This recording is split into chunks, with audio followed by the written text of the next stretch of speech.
So this section is still titled Negative Reinforcement. We're going to get a little bit away from negative reinforcement for a while to discuss some other concepts that are important for your understanding of behavior analysis and for your understanding of reinforcement contingencies. We're going to talk a little bit about the functions of behavior, and this is a really key concept to understand, especially for applied behavior analysis. So let's dive right in. So then what's the function? The function is the payoff for the behavior. It's what the subject attains as a consequence. So in the case of behavior that's increasing, it's the reinforcer. We talk about behaviors having a function. So you can, there's kind of two ways that we describe behavior, we describe functions. You can say it's socially mediated positive reinforcement in the form of blah, blah, blah, socially mediated positive, negative reinforcement in the form of da, da, da. Anyways, so we can use those ways to discuss it. The things that fill in those odd noises I made, is the are the four items on the third bullet there. So escape and avoid, access to a tangible, attention, or sensory or automatic reinforcement. So escape and avoid, the meaning that's pretty obvious. It eliminates something from the environment. For example, Eleanor in our story in the last section, the function of screaming was to escape or avoid being put in the bathtub. That's a pretty easy one. Tangible, the function is sometimes access to an item. You know, you take away the iPad, a kid screams, and you give back. She's like, ugh, can't deal with tantrum today. Maybe you have a headache. Maybe your Tylenol hasn't kicked in. But then the function of that screaming would be access to a tangible item. You have attention. So that's access to attention. A child engages, or people engage in behavior all the time to access attention. You say, hey, excuse me. The function of that is access to attention. Saying, hey, excuse me, in the past has resulted in someone turning and looking at you or engaging with you in some way. And so you've learned, if I want someone to pay attention, I say, hey, excuse me, I'll get my consequence. Yay. Sensory, this sometimes is a dirty word in behavior analytics circles. We're not talking about putting a kid on a swing so that they can experience some sensory something. We're talking about something that just feels good. You can also describe it as automatically reinforcing. That would be kind of things that we do to alleviate discomfort for ourselves, or things that just feel nice.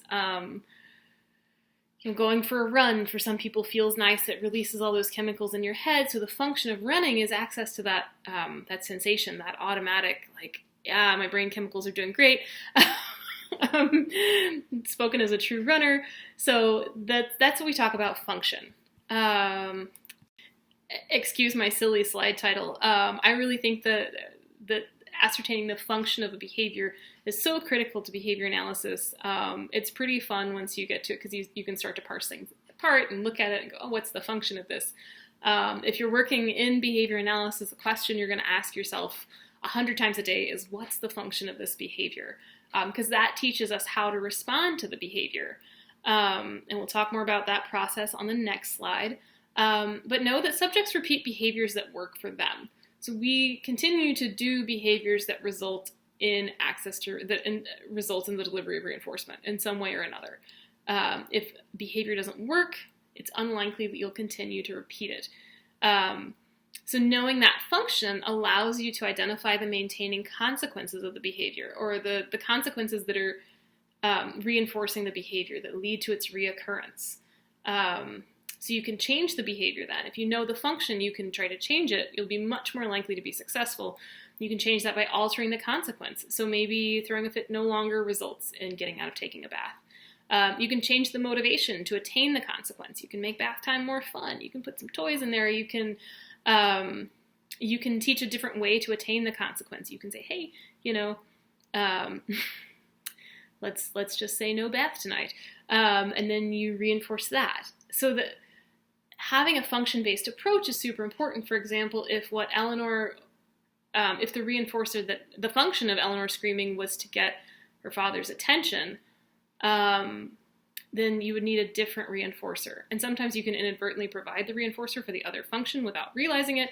But it's nice to keep things concise and precise and make sure that we're identifying functions when we're talking about challenging behaviors. How do you do that? So let's talk a little bit about that functional assessment process. If we need to determine the function of a behavior, how do we go about doing that? So we conduct what's called a functional assessment. That's different than a functional analysis, which is something that you'll come across later in your behavior analytic coursework. It's similar to a functional behavior assessment for those of you working in a school district setting. You might hear a functional behavior assessment or an FBA. We're talking about pretty much the same process. So the first step is going to be to gather information. What is the behavior that we're targeting? What does the behavior look like? We need an operational definition so we can make sure that we're all talking about the same thing, right? If you're trying to do an FBA with a school team and the teacher's like, Josie's just naughty. What does naughty mean? What does it look like when she's being naughty? We want to know, what does it do? Oh, Josie likes to whisper to her neighbor and steal her pencils. Okay, so we have whispering, we have pencil stealing.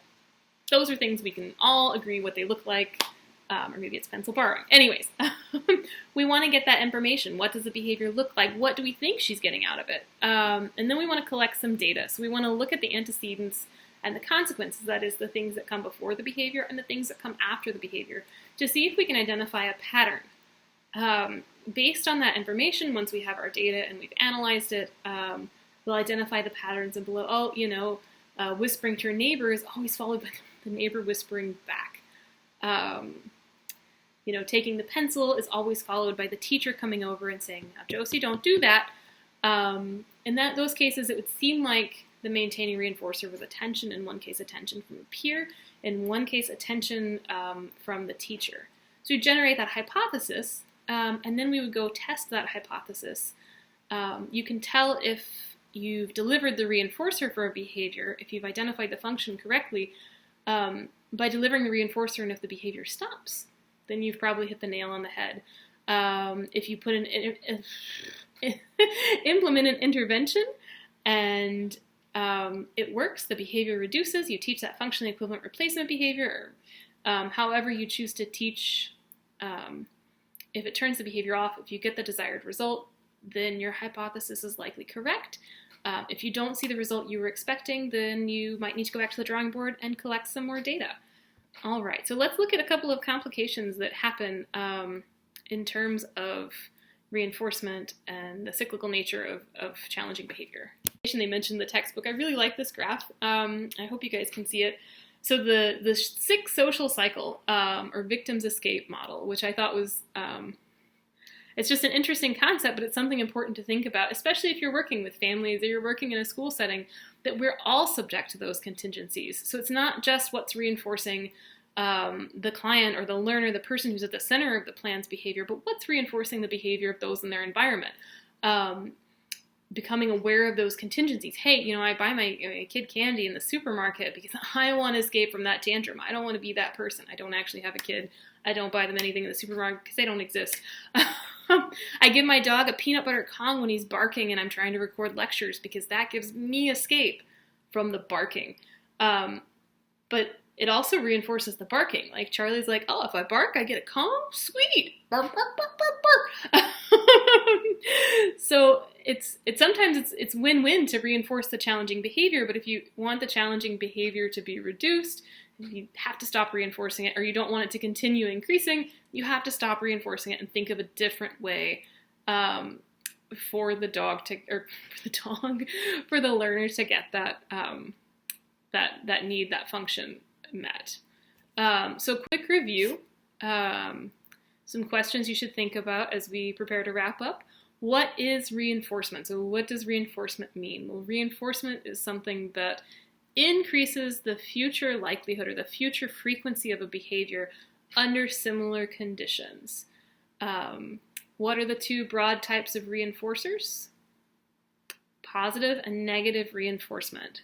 Positive reinforcement is that additive, and negative reinforcement is the subtractive. Something's taken away, something's added to the environment. How are the terms reinforcer and function related? So the function of the behavior describes the type of reinforcer that's being accessed. The reinforcer is probably more specific than the function.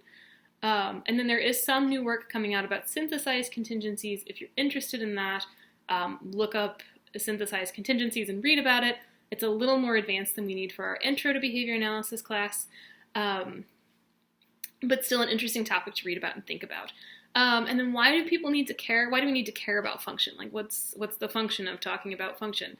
Well, if we don't provide a functionally equivalent replacement behavior, if we don't identify the function, then our behavior analytic treatment is unlikely to be successful in changing the behavior patterns of the individual in the way that we want to.